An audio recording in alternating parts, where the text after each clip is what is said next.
Hello everyone, and oh boy, I've got something really exciting to show you today. What you see here on the coffee table is a bunch of stuff that my boyfriend gave to me, that he sent to me. Oh my gosh, I'm so excited. Yeah, he sent me a bunch of stuff basically as a Christmas present, although it arrived quite late, but no matter. Yeah, I'm super excited. He sent me a bunch of stuff, some stuff that I've needed, and some stuff that I didn't even know that I wanted until I saw it, and then I'm like, oh, that's so cool. So I'll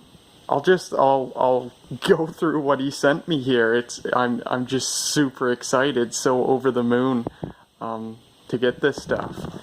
What you see here is a hard drive caddy. So this whole thing slots into the 5¼ inch bay of a computer, and this part slides out of it. So if I flip this little switch to the unlock position and then pull this handle, and it's really a two-handed job, but there we go, pull that handle, and so this part stays in the computer, and this slides out. And then if you push this cover back, a 3½ inch IDE hard drive slides in there. So the whole point of it is to be able to quickly swap a hard drive into another computer, and the other computer would obviously have something like this installed as well.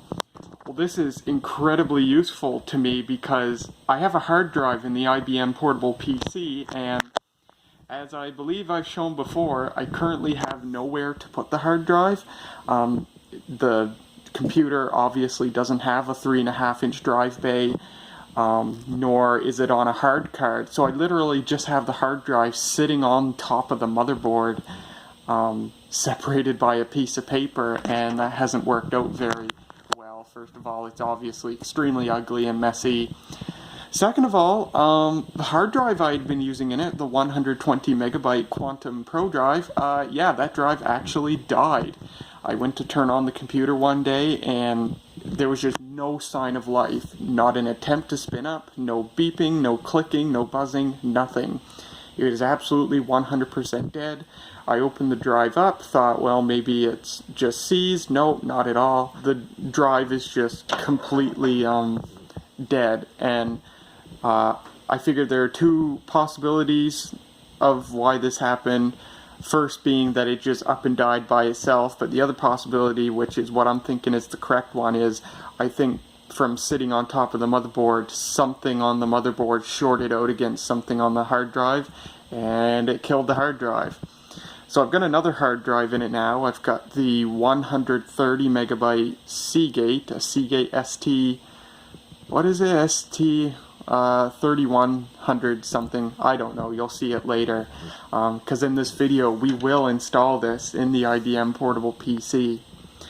But yeah, anyway, I've got a new hard drive in it now. It's too bad I had a bunch of software installed, now I've got to reinstall all of it, which stinks.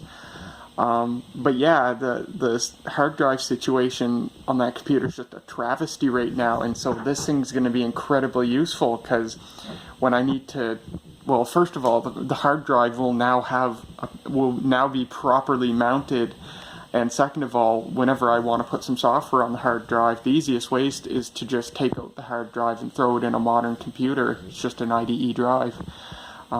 So now I can just pull it out, because it'll be in this caddy, pull it out, and connect it to another computer. So yeah, the hard drive hooks up through this IDE cable, got a Molex connector, and the caddy's own connector that it uses to slot into the base station is actually proprietary. Well, maybe not proprietary, it looks like some sort of Centronics connector, but obviously not a normal IDE connector.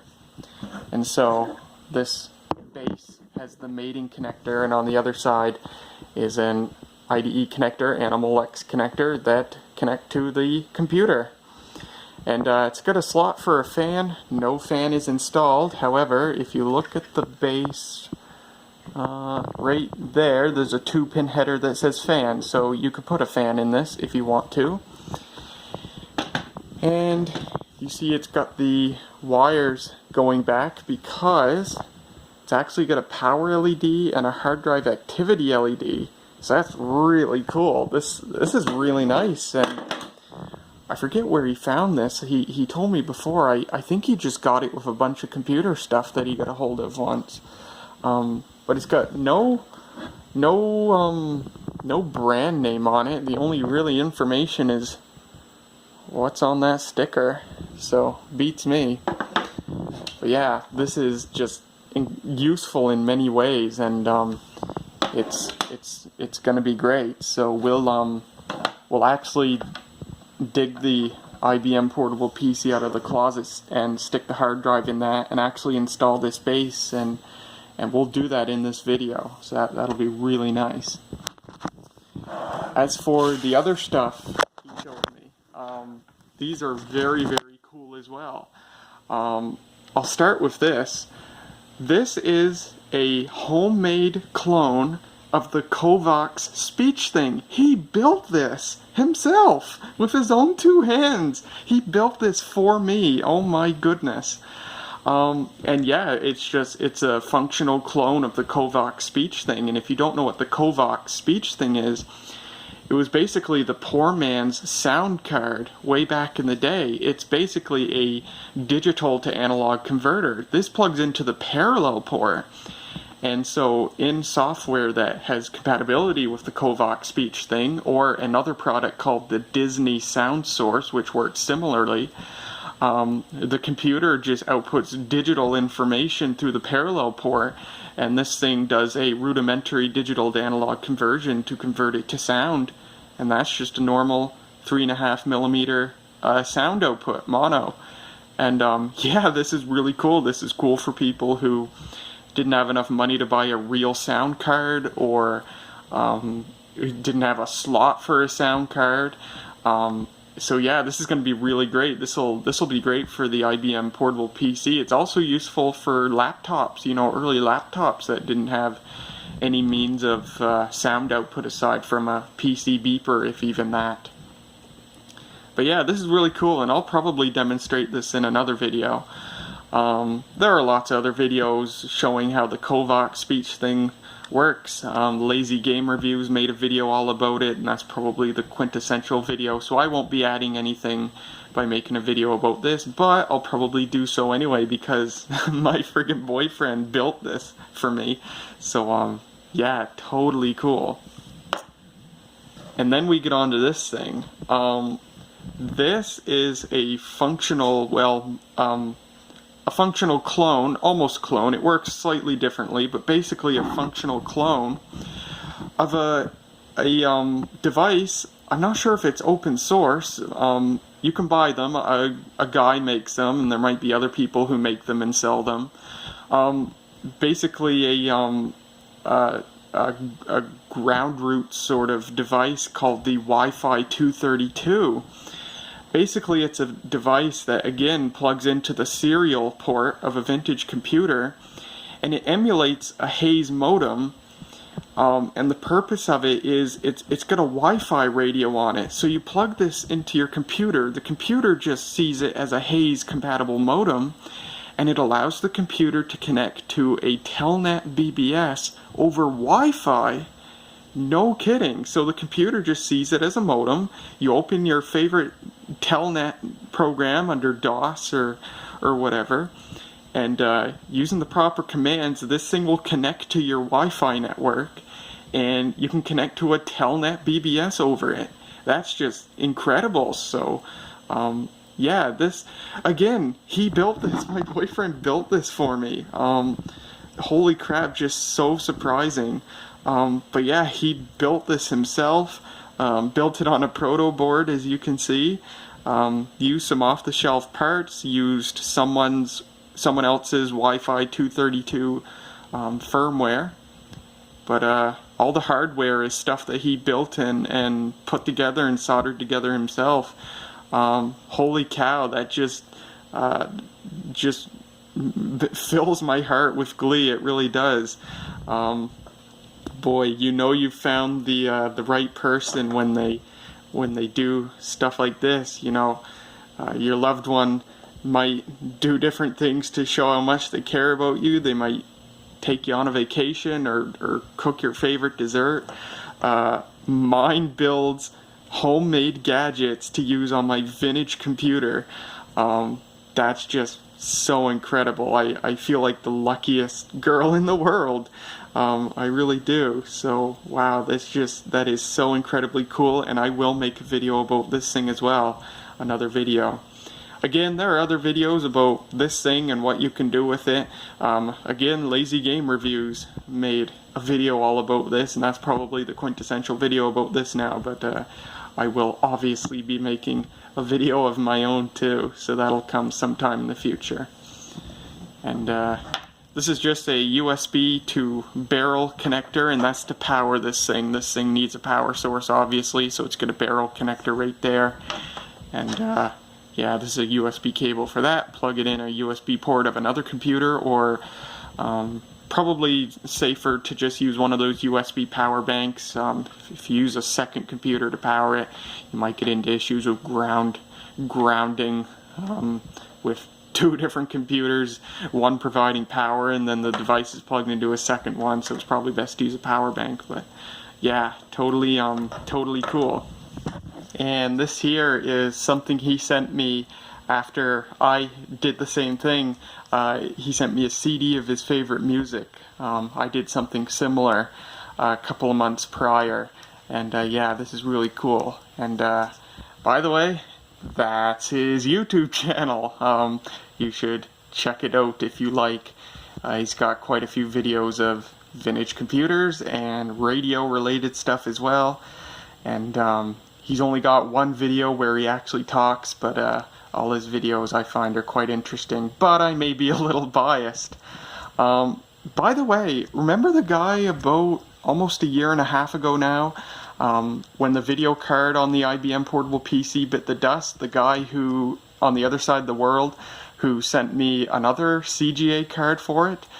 Same guy. Yeah, I'm not kidding. My boyfriend is the person who sent me the replacement video card for the IBM portable PC almost a year and a half ago. That was how we met. I had never spoken to him before that.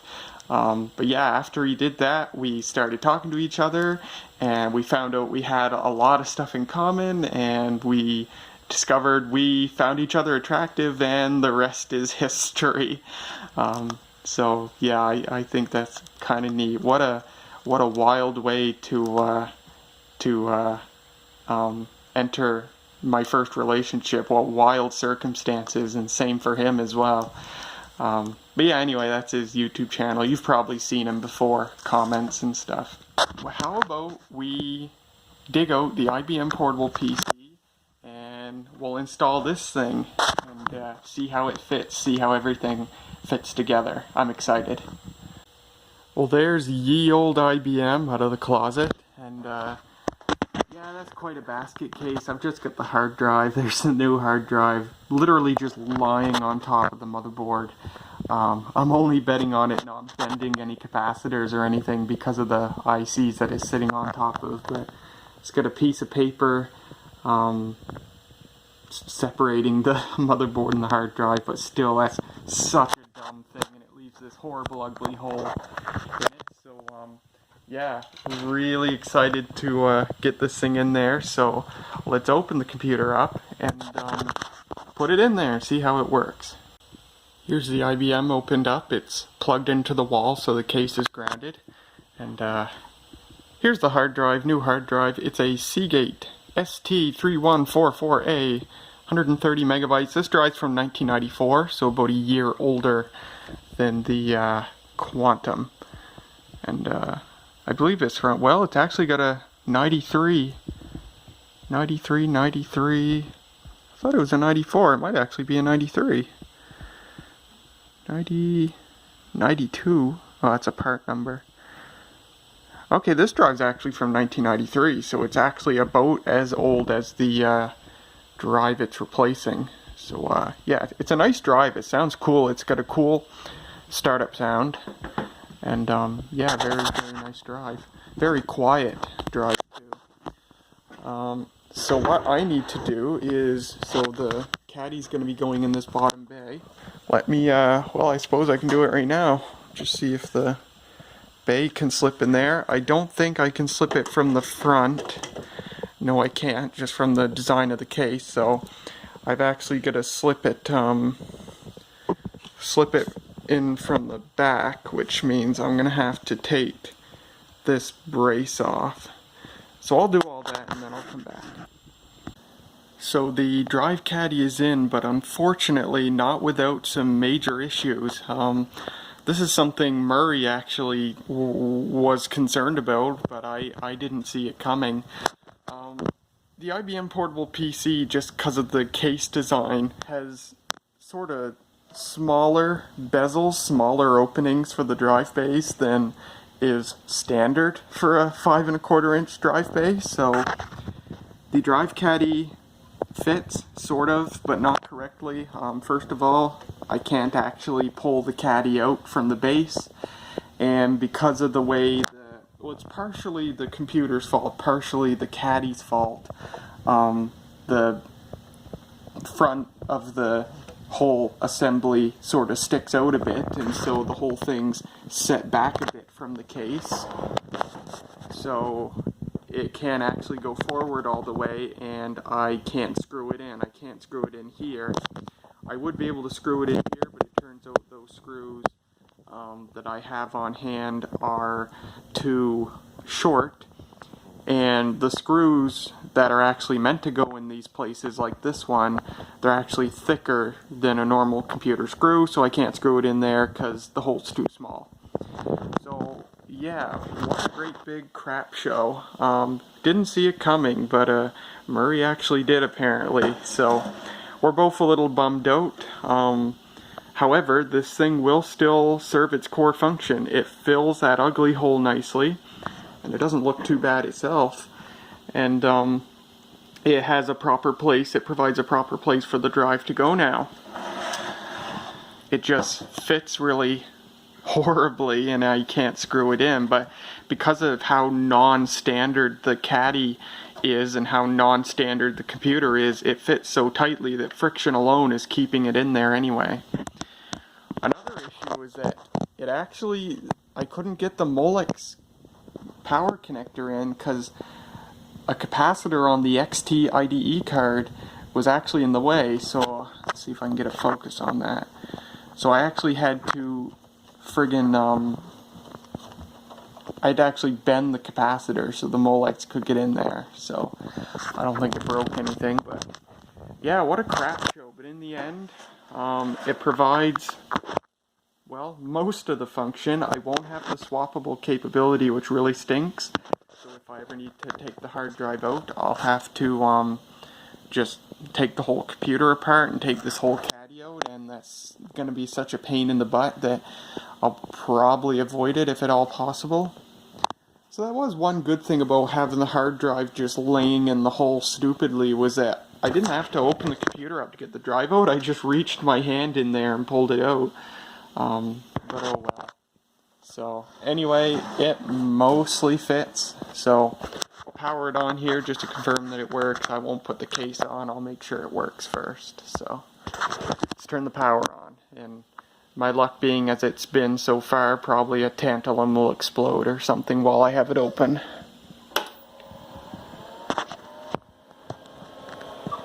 I heard the drive spin up, and of course we have the power LED. And, oh, 301, I don't have the keyboard plugged in. Whoops. Let's try that again.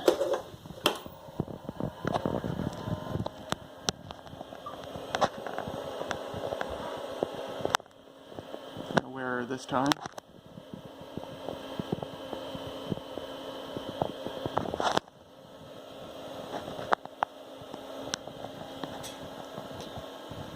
I'm concerned that I haven't... What the heck?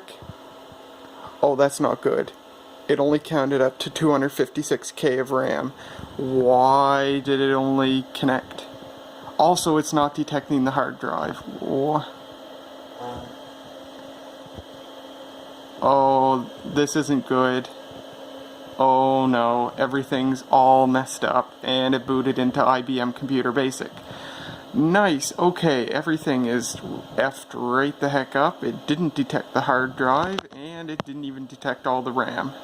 So I'm gonna have to figure out what the heck happened, and then we'll come back. Okay, it's like an hour and a half later. I'm not kidding. I had 1,000,001 problems getting this caddy installed. When I went to turn it on, yeah, I guess that's where we left off. I turned it on and the hard drive wasn't detected, and the boot procedure didn't pick up the extra RAM on the AST 6-pack Plus card. It stopped at 256K instead of 576K. And from that, I just had a ton more problems. First, I reseated the AST 6-pack Plus, which fixed that issue, and then the video card had a conniption fit. The computer reported a video card error, beep code, and displayed a bunch of garbage on the screen, so I had to reseat the video card, and then that worked okay. And then I just reseated the IDE cable going to the caddy, and it actually started working. But I found that the red activity LED wasn't working, so I was like, what's up with that? And eventually I discovered that if I put a different hard drive in it, I put this Slimline Maxtor in the caddy's place, the activity LED would start working. And at the same time I discovered that the activity light built into the XT IDE card wasn't lighting up with the Seagate drive in there.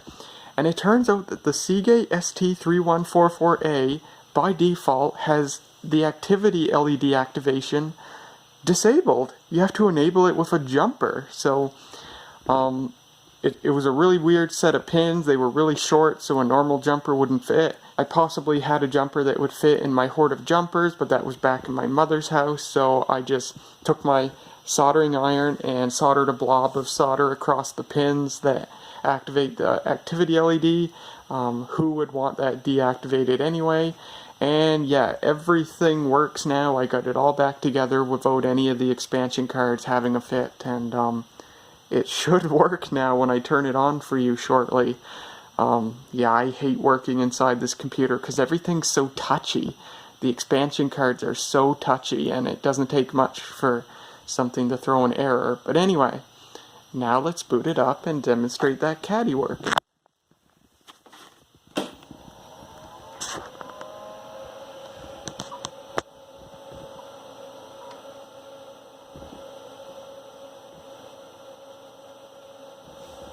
Okay. And, yeah, nice quiet drive. You can hear it running, and you can hear it when it seeks, but it's not too loud. And we've got past the 256K barrier, so that's good.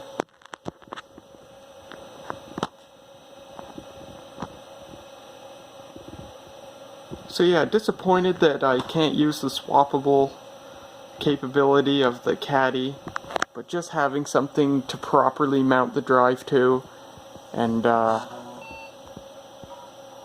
there you can see the activity LED works, and the drive boots. And we're good. And yeah, just having something to fill that gaping hole. This is still really great. I'm really glad to have this now. It makes this computer a lot nicer, and hopefully no more suddenly dying drives due to shorting out on the motherboard, if that's actually what happened to the other hard drive. So now when I do something like do a directory here, and it just sits there and I don't know what it's doing, I can see the activity LED flickering there because it's actually counting up the free space on the drive. And there you can see it finished. So yeah, that's it. That's a demonstration of this hard drive caddy. Too bad I can't use it 100% the way it was intended to, but very happy to have it nonetheless. Well, that's about all there is to show of the stuff my boyfriend sent me. Wow, how lucky am I to have found someone who knows exactly what a girl likes. I'm just over the moon. And yeah, I already love him lots, but now I love him even more when I just think about, you know, the work he put into this stuff, just for me. And yeah, super, super happy. My heart is filled with glee. So, and yeah, there will be a video about this, and a video about this, and yeah, it took a lot of work to get the caddy working in the computer, but we figured it out in the end, and so I'm really happy to have that too. It's a nice upgrade for the IBM portable PC. And I've sent him some stuff too. In fact, I've sent him one or two things that he can use on his IBM PC. He has a IBM 5150 PC, the original PC, no kidding. And I think that's his most prized possession. So yeah, he was happy with that too. So yeah, and again, that's his YouTube channel if you want to check it out. Oh, and yeah, this has been sitting here. I almost forgot to talk about it. He wrote me a note. He wrote the note on a vintage computer and printed it on a dot matrix printer on tractor feed paper, you can see. So yeah, just what a person, so thoughtful. I can't express how lucky I am, truly. But that's all. Hope you guys enjoyed. Thank you very much for watching, and I'll see you later.